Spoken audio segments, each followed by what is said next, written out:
Hello, everyone, and welcome back to Book Talk. It is so much fun to have my friend Nicole Deese back on. Some of you will remember her from one of the very first episodes, like 100 episodes ago, which is so crazy to say. Because when I started all this, I was like, I just miss my writing friends, and I'm hoping that someone will want to listen or watch along with us. And Nicole was kind enough to come on way back when this was just an idea that I had. So it's such a delight to have you back, Nicole, as we're here to talk about your beautiful new book, The Road We Yeah, Follow. And yeah. before we get started on that, though, why don't you take just a moment to introduce yourself to those who are listening and watching? Yes, thank you. It's just my absolutely delight to be on here again. And I love these interviews and I love being able to talk to other writers because as we've just spent the last 20 minutes doing before we recorded, we have a lot in common in our world. So it's fun to kind of be like, wait, that happens to you too. So it's always great to have those moments, those Me Too moments. But yeah, so I am Nicole Deese. I am a writer of Christian contemporary romance. Let's see. I think I have about 15, 16, 17 books out somewhere in there. I don't know the exact number, but I love writing romance, and I love stories about flawed characters who kind of have to go on a journey of some kind of healing, and I love just redemption. So that's kind of what I write. And then I live in North Idaho, so north that I'm almost to Canada. So it's a trek for a lot of people to get to my house. I've been married for 20 years and have three kids, one who just turned 18 just very recently, and then a son who is 15 and a daughter who we adopted who is now 13. So that's a little bit about my life. Yeah. That's awesome, and I love how you were talking about you like to take your characters and readers on a journey because that's very much what is going on with The Road We Follow. This book is all about a journey that takes Yeah. place over the course of about 2 weeks, but Mhm. could you tell us a little bit about kind of the inspiration because it came from your father-in-law, which I think is so special because not everybody has a great relationship with their in-laws. So can you tell us a little bit Yeah. more? Yeah, so I actually met my husband when we were 15. We were in the same youth group and we were not romantically involved for many, many years. But I was actually very good friends with his slightly older brother. He has a brother who's just 13 months older than him. And my husband and I are the exact same age by 1 month apart. And so I hung around their family a lot, kind of in my high school years. And so I knew my mother-in-law and father-in-law from a young age. Like I would have birthday parties over there and celebrations over there and holidays over there. So they have been a part of my life, and very influential part of my life for many years, even before I was married. So my father-in-law, Bill Deese, he passed away August 2022. It was a very quick diagnosis. And one of the things that he kind of was known for and that he loved so much was taking these epic road trips. And because he was from Alabama, then my mother-in-law was from Oregon, so they did a lot of commuting back and forth when they were seeing, family and that kind of thing. And so my husband grew up taking these cross-country road trips his whole life. And so when he was, kind of in treatment, and we knew that it was probably going to end with him meeting Jesus sooner than we wanted him to, we sat around as a family. And I had a totally different idea for this book. I had already proposed a different idea to my publisher for my third book in the Fog Harbor romance series. And as we sat and talked as a family, one of the things that one of my brother-in-laws mentioned was he's like, there was this road trip that dad wanted to do with us as adult men. We did so many when we were younger, and he's like, it'd be so sad if we didn't get to take that one last road trip. And they didn't get to take it, but that is what started, and actually there's four brothers in my husband's family. And so I think they're going to go do it together, Oh, in wow. memory of their dad.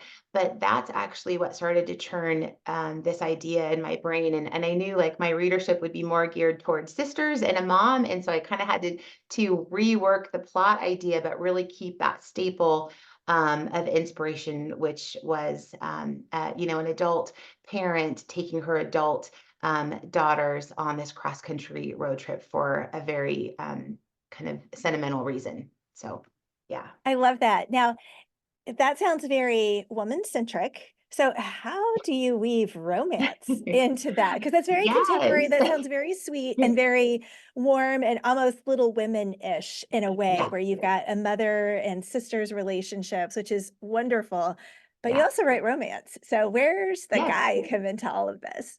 Yes, and that's so funny that you said Little Women because that actually plays a teeny little part in this book. So, um, the hero comes into play because he is the bus driver, They and have a he bus. has yes, he is the tour bus driver, and so, the road trip really it follows, Luella Farrow, who is in her 70s, and she's kind of, taken a little bit from Dolly Parton. She's this country music legend and has had this, kind of, insane career. But it's come with some bumps in the road, literally. And so, she, kind of organizes this trip for her girls, and, some of them want to go and some of them don't. But she kind of is like, we're doing this. And so, so the trip really is from Tennessee, all the way up to Washington State. And she has reasons for that. So she hires, this bus driver who he has a pretty, and I can't say what it is, it would spoil, but he has a pretty interesting history with this family and has some connection there with this family. And he has his own reasons for saying yes, and they are not known, to the rest of the crew. So yeah, there's a little bit of a mystery thread, to kind of what his true motivations are for this. So the sparks fly between the youngest daughter and the bus driver. So yeah. That's so fun. And I Yeah. love how you've got all these different elements. And one of the themes really is all about secrets. Yeah. And, most families have at least one layer of secrets somewhere Yeah. in them. And so, what kind of confronting secrets is never easy. And yet, that seems to be kind of the whole point of this road trip and, Mhm. mom kind of getting everybody together. So, what are you hoping? The theme or what readers will take from this is because sometimes it's often really easy just to kind of brush that all away and be like, I'm not going to deal with that now, that can Right. wait till tomorrow, kind of the to borrow another heroine, the Skylar Right. O'Hara, I'll think about that tomorrow kind Yeah. of Yeah. mentality. Tomorrow. Yeah. Um, I think one of the central questions in the story, and even as I was writing, it just kept coming up and coming up, is that there's kind of these two camps sometimes, when it comes to secrets. And that is like, one is like, okay, as soon as you know something, it's our job to say it, like regardless of timing, regardless of circumstance, like when you know something, like you say the truth right away, and then there's this other kind of camp that's like, hey, like there's a right place and time, to kind of out something that could potentially cause, harm or cause, this, after effects, how this avalanche of other things, kind of opening up. And so, I think through the story you kind of see, and there really is this divide, and really this tension between like, you know not just should I tell, or because there's multiple secrets going on, all throughout this book, but what's the right, where do we sit in that right place? And I think that, even as I wrote this story, I realized like there's kind of a place for both, like that, like there sometimes needs to be this open hand to, yes, like we need to be people um that are truthful, and that don't hide information from others, and that don't keep information and don't lie by omission, right, and all these things. But there's also this like tenderness about being compassionate enough to realize like, hey, there's some flexibility in when we maybe should should share, certain information, and be mindful of the relationships that we have, and kind of the timing. That's another really big, part of that. So Absolutely. So one of the things about a book like this, where you've got this journey from Tennessee or Alabama, wherever they started, up to Tennessee. Washington, Uh-huh. is oh yeah, Tennessee. You've got, I guess it was your father who had to go down Yeah. to Alabama. Yes. You've got this long journey. That's a lot of research. What's something quirky that you Yeah. learned that you were like, oh my word, I cannot believe I am actually having to research this? Yeah. Um, so there was like, so I, truth be told, like I am so terrible with directions. So like when this idea came up, in my mind, I was like there is such dramatic irony for me to be the one to write a story about traveling anywhere because I'm like, I'm like north is always up, right? Like, I mean, I'm terrible. Like, I truly, if the world somehow implodes with technology, I will have to just stay home because I use my GPS, like, in my own hometown. So it's a big deal. So I had to research so much. Just I probably researched directions and then had multiple people in my life reread things that I wrote just to make sure like my highways were right, the direction of the vehicle was right. But I think one of the quirkiest and kind of fun things that I researched was there's a place called Hot Springs, Arkansas, and that's a real town. There's people from there that read me. But they had these public bathhouses that were so old, like some of them in the late 1800s or early 1900s. And so I ended up writing, like, I was just looking for a pit stop, and then I ended up making an entire scene. There's a whole chapter that's based on this public bathhouse. So I had them kind of rent the place out and had to just, so then that led into these deep dives of other kinds of research surrounding, how do hot springs begin, and what are the hot spring caves, and all of these things. So I think that was probably one of my most interesting um places that I researched. And then, there was just tons of places that I didn't even know existed, just because I was like, okay, they have to be in the car for about, or the tour bus for about 5 hours. Like, where's the next, stop? And so a Yeah. lot of places just came up because I needed to kind of fit it into the window of how long they were in the vehicle, And so I learned just so much about different kind of intricate little, spots that maybe we don't hear. I tried to keep it away from the national, and known places, and instead we, kind of have these little pit stops at random random places. So yeah. That's so fun though. Well, and Yeah. it's one of those where I can imagine that every little thing then leads to four more where you're like, Yeah. oh my gosh, Yeah. I just spent an entire day researching Oh, this thing yes. that I Yep. had no idea when I started on this Yep. journey with my characters was going to weave all these different places. And all of a sudden I'm like, I didn't get anything written, but I got all Yep. this research done. Oh, I had so many like bookmarked tabs, at all times going on my screen, like, and just trying to figure out, and then, trying to figure out the tour bus was another thing, like constantly researching, like, well, what's on this thing? How does it work? Like, what are potential problems for this refurbished, tour bus? Like, it was constant. In Yeah. terms of that. I can only imagine. Yeah. And my writer brain's spinning with all the Yep. different fun things that could happen. So, Yep. like you said, you've been writing for a while, and we were talking earlier about just kind of the way that we're writing and under deadline and all the different things. And Yeah. we started talking about gifts we should give ourselves as an author, like a gift to our future self, and Yeah. the idea that we both know we really should just write out the chapter by chapter plot. Yeah. And, Mhm. that right now, I kind of sort of did that, but I didn't do that as much as I needed to.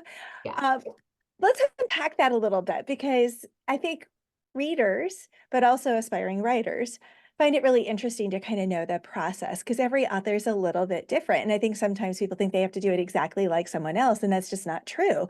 So Yeah. why would you think that, because a lot of people are like, oh, if it's an outline and I know what's going to happen, I don't want to write it. How could that be actually a gift to your future Yeah. self as an author? I think, and I've been full on both spectrums. I've been, my natural tendency is to be like very, oh, I think I have that same cup. Do we have the same cup? We do. Look at that. Very similar. It's very Um, tactile. that's so funny. And it's so pretty in the lights. Um, Yeah. yeah, so I think like I kind of have this, my natural brain would be more like freedom and let me just write, kind of like I'll kind of have this broad idea up here and with maybe a couple details figured out about the characters and then I'll just kind of write. That was like more earlier on, and then I went all the way like really much more detailed oriented and structured oriented. And so I've written from that place too. Um, but I think that for me now, it is like you said, it is such a gift if I can actually have like what I usually do is I'll kind of write a more structured outline or plot line, however you want to call it, up to about the midpoint. And then from there, I get lazy and I'm like, oh, I'll just kind of know what happens in the future. And I kind of just maybe like will plop down, what's the black moment? What's the climax? Just kind of plop down kind of general ideas and then like a real loose, vague, mirage for the end. And Yeah.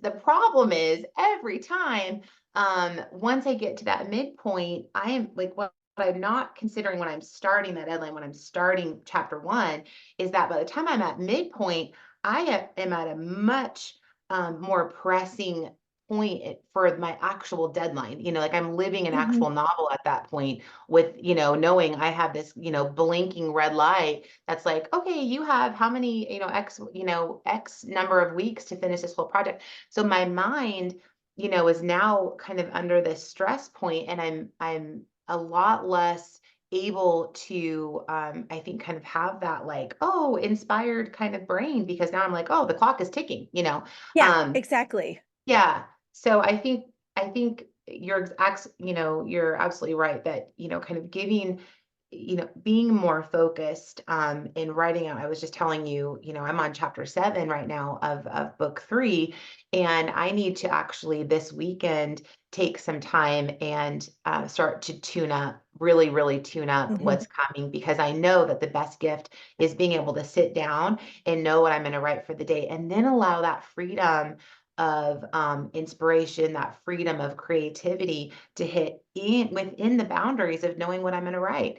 If Exactly. I only have 4.5 hours, or whatever it is, or 4 hours total to write, I don't want to spend 2 of those second guessing the scene because I didn't take the time, beforehand to know what I'm supposed to write. So, which is my life all the time, by the way. Like that is literally how it Yeah. works. So, yeah, And then it's like I freeze yeah, and then I'm like, well, let's figure out the social media branding and let's figure out this. Or I get so distracted yeah, by the stuff around the house yeah, because my subconscious is just locked up with, I yep, know I need to be doing this, but I don't know how to get there.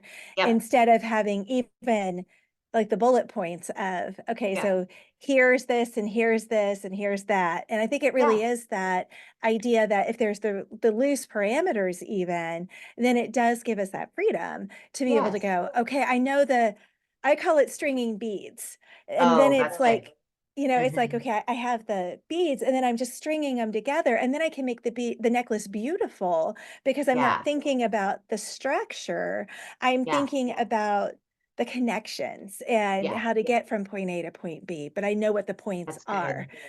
And Yeah, so I for the next books, I just have to do that, but I hate it. I hate yeah, it. yeah. But man, I'm sick of getting at this point in the book, it just being so like, I you know. I know? know it's one of those things that we just dread so much. Like I always say, like I dread like that writing that long synopsis. I dread writing that chapter by chapter. But when I have done it, like the success and the accomplishment that I feel having that down is like second to none. Yeah. Like you said, I spent two let me see. I organized and decluttered and went through 3 closets this last week just so that I didn't have to come and sit down and try and figure out what's next in my story. So, Yeah, we do that. We are constantly trying to, I should say I statements, but but I know this is probably joint. yeah, I constantly am trying to find other ways to, gratify that sense of accomplishment and then I have to go, okay, where is this need coming from? Well, it's because something isn't quite solved yet in the puzzle of this story. And so I'm looking for that, kind of fulfillment and for that kind of end goal, yeah, even if it's emptying the dishwasher or cleaning out a closet that I've been putting off, and we do that. And it's difficult when we have, however many months to finish our writing product project and it's ongoing. We don't often get that, sense of accomplishment yeah. as we're going. So it's hard to find it throughout. Yeah, I think that's why I watch the word count so much, because then I get Mhm. that same, at least that intermediate, okay, I Yes, got something done today. And then on the days when yes, it's not working, I'm like, I'm yeah, such a failure, that's and the it's not thing. that, It's you know, those days that get you. so much, so Yeah. much. So, um, how do you find joy in the process? Because we're talking about the parts that are a little angsty, but Mhm. you've done it 16, 17, 18 times. So why do you keep coming back? Where do you find joy in this process? Yeah. Um, I think it looks a little bit different every single story because I'm a little bit different every single story, right? Like Yeah. we evolve and we change um and so I think right now it really comes from I think that I'm realizing how much joy is in taking a break.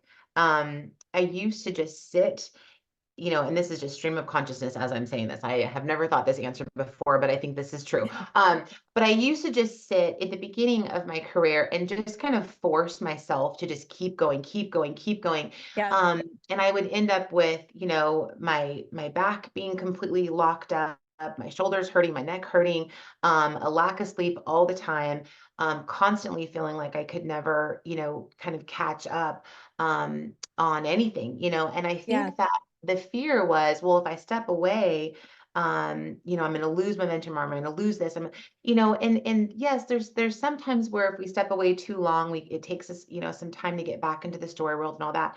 But I think that I've really found, particularly with the last couple of books, that when I say yes to things that fill me up, when I say yes to social events, when I say yes to people that are good for my spirit and just good for me to be around and have that quality time with, like, I come back when I sit down, I feel refreshed, I feel revived, I feel ready to start something. Sometimes it's as simple as making a call, like at breakfast, just today, I called Connie, my writing partner, and we didn't even really talk about writing, but just to kind of have someone that's like, Mhm. oh, she's in this game with me. Like we both Yeah. kind of are in this same world, little pep talk, just about life or wherever we're at with our kids or whatever. And it just that for me as an extrovert, that just Yeah. that fills me up and helps me get going again. And so I think that's, or taking, 10 minutes to just sit with my daughter and talk about, silly, teenage stuff or whatever. Like that has um become less of an interruption and more of a joy that kind of refuels my day. I love that. And I think that's so important, especially as an extrovert, to Mhm. recognize that so much of writing is introverted. Yeah, It's you at a yeah, computer. Social yeah, media is you at a computer. yeah, And so to recognize that, hey, I need to be out there. I need to be interacting with people and it fills me yeah, up. It helps me to then yeah, do this other piece of me. And yeah, that's why I have my outward facing job as well, because I learned very quickly. I mean, that's frankly how this podcast started. It was COVID, and I was like, yeah. I have got to That's, talk that's, to mhm. people. Yeah, And that's so, it. yeah. And so, it's just one of those things. So figuring that out, I love that. That's so good. And giving yourself the grace to Mhm. recognize that it actually fills you up. Mhm. And then when you come back, you're better able and in a better Yeah, place yeah. to actually do the writing and things like that. So this is a fun question I've started asking. Which one of your books, if all of a sudden lightning struck Okay. and someone was like, okay, we want to turn one of your books into a movie, and you got to pick, which one would you Oh, pick? oh, that is really super hard. I know it's I almost feel like like, I have, picking your favorite child, but yeah, it really is. Oh goodness. And I have like such like emotional ties to some of them. So I'm like, oh, Um, okay, I'll sort of give two answers because I'm a cheater like that. If Okay, that's if fine. if so my before I called you mine is inspired by our international adoption story. And so I just always think that there's like a tie there, like a connection there that would be good. And I would love to see that um be a movie. But I think that more recently, the book that has felt the most like a movie as I wrote it was The Words We Lost, which is the first book of this Fog Harbor romance series. And that just had such deep ties to my personal grief story with losing my sister. And just I've never written a story that has felt so much like movie scenes because I wrote just what I saw like so strongly in my mind. And so I would say that's probably the one that feels the most movie-ish and kind of has a bigger plot, for a movie scene. But I feel like I'm betraying something if I don't also say before I called you mine. Ah, I love that. I wondered if you would say before I called you mine. That was Yeah, the one I was thinking. yeah, But I also love the second one. I can see yeah. that too. It feels cinematic, Yes, yeah. definitely. You definitely feel cinematic. Yeah. Okay, so one more question before we go to a couple of really quick ones, because Okay. it's amazing how fast the time flies on this. Um, if you could go back, and you may have already answered this a little bit, but if you could go back to talk to your younger writing self, what's Mhm. one piece of advice that you would give yourself? Oh, um, I think that just, coming off after the new year, and having all that time of reflection of just kind of looking at, not only the last year, but kind of just as seasons of life change and having an 18-year-old and, we're gonna have our first graduation coming up and all this kind of stuff. Um, I think that I would say like probably a little bit of how I answered before, like it's okay to say yes. Like don't be so focused that you don't be so focused on what feels so big now and miss the other stuff that's going on in the outside world, because honestly being involved in the outside world helps the inside world so much. Like I think I didn't understand that to a certain degree kind of in the throes of some of my really intense deadlines or multiple deadlines at a time. um, but every time that I'm kind of out and kind of get my head above water again, and I'm kind of out, a part of the world and a part of, whatever communities are happening around me, like there's inspiration that is just natural that comes to us. And I don't know if you've experienced that too, but Yeah. so there were so many days that I wanted to do a good job, and I was, very perfectionistic and head down and so disciplined. And I think that I would just say it's okay to breathe. It's okay to say yes. It's okay to go on that walk. It's okay to go on that play date. Um, like it's going to be there when you come back, and you're actually going to be a better writer and mom and friend and mother than you were, before, if you go and do. And it's okay. Like you're going to still have this gift. You're going to still have this talent when you come home. Oh, that's beautiful. Such a good advice. I wish I'd had that too. Well, Because I there wish is, I would have had it. yeah, because we put this pressure on ourselves, and to Yeah. give ourselves that grace, just to be Yeah. like, it's okay. Take a breath. It'll be okay. You Okay, know, so yeah.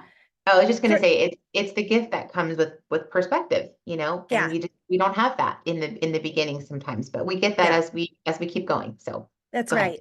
right. And especially as those oldest children start leaving, and we're Yes. like, oh, that time Yeah. really is short. It makes Yeah. such a difference on Yeah. perspective. Yeah. Okay, so three really quick, easy, short Okay. questions. Okay. Sweet or salty? Sweet Tea for or sure. coffee? I like both, but I cold brew. I like cold brew coffee right Ooh, now. So okay. kind of my new Cool. thing. Yeah. And how do you celebrate when you finish a book? I always go out with our whole family, and we pick some kind of new fun restaurant. Everyone comes and we take ridiculous pictures at the table, and we're loud, and it's great and I love it. I love that you have that tradition. That's Yeah. awesome. Too many of us are like, we take a day and then we start writing again. So I love that you Yeah. have something and that you do it as a family because it Yeah, we do really it is a as a whole family family. thing. It really, and they all deserve that at that point. So, That's a group awesome. effort. Mom Yeah, finishing a book is a group effort. So absolutely. Well, thanks so much for joining me today, Nicole. And everyone, her new book is The Road We Follow. It releases in early April. And like all of her books, it's something you should definitely go and find, pre-order, get it at your library, ask your library to carry it, get it wherever great books are sold. The Road We Follow. Thanks again for joining me today, Nicole. thank you so much, Kara. Have a wonderful day.